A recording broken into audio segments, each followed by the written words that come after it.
Hi, இது வந்துட்டு Honda CP 300R. இந்த வண்டிக்கு வந்துக்கிட்டு ரேடியேட்டர் கார்டு ஒன்று வேணும்னு சொல்லி பேண்டிடாஸில் ஆர்டர் போட்டேன். அந்த பேண்டிடாஸில் ஆர்டர் போட்டதில் என்ன ஒரு மிஸ்டேக் நடந்திருக்குங்கிறத நான் காட்டுறேங்க வாங்க. இது வந்து டைரக்ட் ஃபிட்னு சொல்லி சொன்னாங்க. இது வந்துக்கிட்டு இந்த லாக் வந்து உள்ளே போய் உட்காரணும், ஆனால் உட்காரல ரெண்டு பக்கமும். கீழே 2 நெட்டு வருது, அது ரெண்டும் ஃபிட் ஆயிடுச்சு. ஆனா ரேடியேட்டர் இப்படி நான் டேக் போட்டு தான் ஃபிட்டிங் பண்ணியிருக்கேன். இதால என்ன ஆகுதுன்னா, கரெக்டா பாருங்க,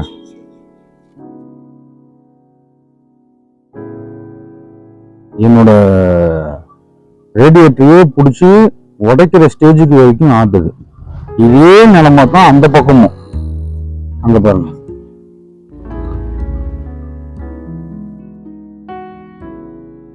தெரியுதா உங்களுக்கு நான் ஆட்டக்குள்ள? இது வந்து டைரக்ட் ஃபிட்னு சொல்லி சொன்னாங்க. அப்புறம் இந்த ரேடியேட்டர்ல உள்ள கார்டை ஃபிட் பண்ணதுக்கு அப்புறம் ஏபிஎஸ் மோட்டரோட லைன் எனக்கு வந்து தொந்தரவா இருக்குது. இது எப்படி மேனுஃபேக்சரிங் இந்த மாதிரி பண்றாங்கன்னு தெரியல. இதை சரி பண்றதுக்கு நானும் ஒரு எக்ஸ்ட்ரா ஒரு போல்டு ஒன்று போட்டு இந்த மோட்டர் நவுத்தியும் ஃபிட் பண்ணி பார்த்துட்டேன். அப்பயும் எனக்கு இடிக்குது. இந்த மாதிரி பண்றதுக்கு இதை நான் ஆல்ட்ரேஷன் பண்ணி தான் திருப்பி உட்கார வைக்கணும்.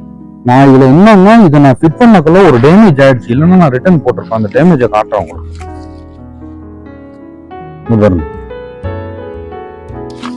ஆக்சுவலா என்னன்னா, இந்த லாக்ல உட்கார வைக்கிறதுக்கு ட்ரில் போட்டு ஓட்டையை கொஞ்சம் பெருசு பண்ற மாதிரி இருந்துச்சு. பண்ணதுல கட் ஆயிடுச்சு இந்த இடம். அந்த அளவுக்கு இது வந்துகிட்டு 300R சொல்லிதான் பேண்டிடாஸோட சைட்ல வந்துகிட்டு சேல் பண்றாங்க. இங்க பாருங்க, இது வந்து பாருங்க 1400 ரூபா. ஹோண்டா சிபி 300R 1440 ரூபா. இது இல்லாம டெலிவரி சார்ஜ் ஒரு 150 ரூபா வாங்கினாங்க. இங்க பாருங்க, பேண்டிடாஸ்ல தான் நான் வாங்கியிருக்கேன். பேண்டிடாஸோட சைட்ல தான் வாங்கியிருக்கேன். எனக்கு 15 நாள் ஆச்சு இது டெலிவரி ஆகுறதுக்கு.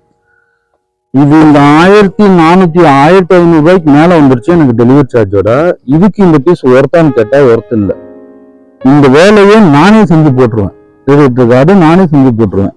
யாராவது சிபி 300 அடுத்து ரேடியேட்டர் கார்டு வாங்க போனீங்கன்னா இந்த மாதிரி லோகோ போட்டு இந்த கார்டு இந்த டிசைன்ல நீங்க பாத்தீங்கன்னா டைரக்ட் ஃபிட் வராதவங்களுக்கு செட் ஆகாது. அது கண்டிப்பா செட் ஆகாது. நீங்க இந்த மாதிரி டேக் போடுவீங்க, இந்த மாதிரி ஆல்ட்ரேஷன் பண்ணுவீங்க, உங்களுக்கு திருப்தி ஆகாது. எப்படி திருப்பினாலும் ஸ்டேரிங் இடிக்கும் ரெண்டு பக்கமும். இதை நான் ஆல்ட்ரேஷன் பண்ணி இதை ஆல்ட்ரேஷன் பண்ணிட்டு உங்களுக்கு ஒரு தெளிவான வீடியோவை நான் போடுறேன்.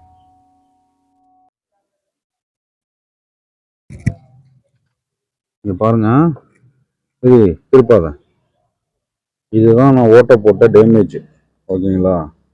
ஓட்ட போட்ட டேமேஜ் ஆனதுனால இதை நான் ரிட்டர்ன் பண்ண முடியல. இதை ஆல்ட்ரேஷன் பண்ணி தான் உட்கார வைக்கணும். கீழே சேஸ்ல ஒரு போல்டு வரும், வருதுங்களா? அங்க ஒன்று வரும். இது ரெண்டுமே கரெக்டான ஃபிட்டிங்ல பண்ணியிருக்கேன். ஆனால் சீட்டிங்ல உட்காந்துருக்கான்னு கேட்டா கேப் இருக்கு. நான் சரியா சீட்டிங் பண்ணலன்னு சொல்லுவீங்க. கரெக்டா சென்டர் பண்ணி நான் ரேடியேட்டருக்காக உட்கார வச்சிருக்கேன். தெரியுதா உங்களுக்கு?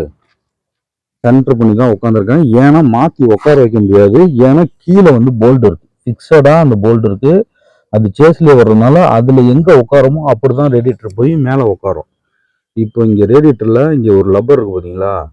லப்பர் பக்கத்தாலேயே இந்த பீஸ் வந்து அந்த பக்கம் வரணும். இந்த இடத்துல இந்த சென்டர்ல வரணும்.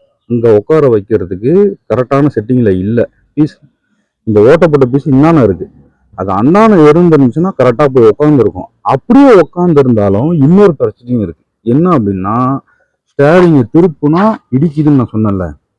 நல்லா காட்டுறேன் உங்களுக்கு வீடியோல. இடிக்குதுங்களா?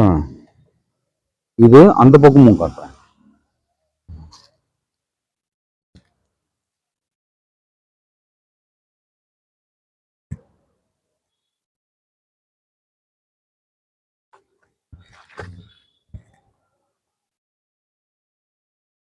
வண்டி ஆட்டாத தரிங்க. இப்போ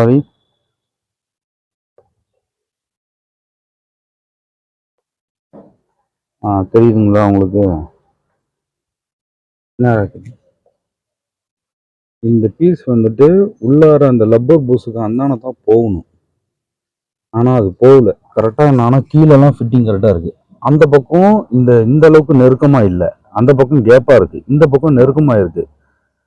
இந்த பாருங்க ஏபிஎஸ் மோட்டோட லைனு இதை பிடிச்சி தள்ளிக்கிட்டு இருக்கு இந்த பிளேட்டை. நான் வந்து என்ன பண்ணியிருக்கேன் பாருங்க, ஹைட் ஏற்றி தான் போட்டிருக்கேன். போல்ட்டை ஹைட் ஏற்றி போட்டும் இந்த மோட்டருக்கு என்னால் செட்டிங் உட்கார வைக்க முடியல. இதை ஆல்ட்ரேஷன் தான் பண்ணி ஆகணும். நான் என்ன பண்ணுறேங்கிறது ஒரு வீடியோவாகவே நான் உங்களுக்கு போடுறேன். இப்போ பாருங்க, தாரிக்கு கொஞ்சம் ஸ்டாரிங் சாரி தெரியுதுங்களா? கவரு இன்னும் நல்லா ஸ்டாரிங் லாக் பண்ணி சேக் பண்ணு தாரிக்கு, அவங்களுக்கு தெரியும். ஓகே, லைட்டாக ஸ்டாரிங் நேர் பண்ணு. இங்கே பாருங்க, இந்த டேமேஜு இந்த இடம் கரெக்டாக இடிக்குது. நான் கீழே வந்துட்டு கரெக்டான சிட்டிங்கில் உட்காந்துருக்கு. இதெல்லாம் கரெக்டாக தான் நான் பண்ணியிருக்கேன்.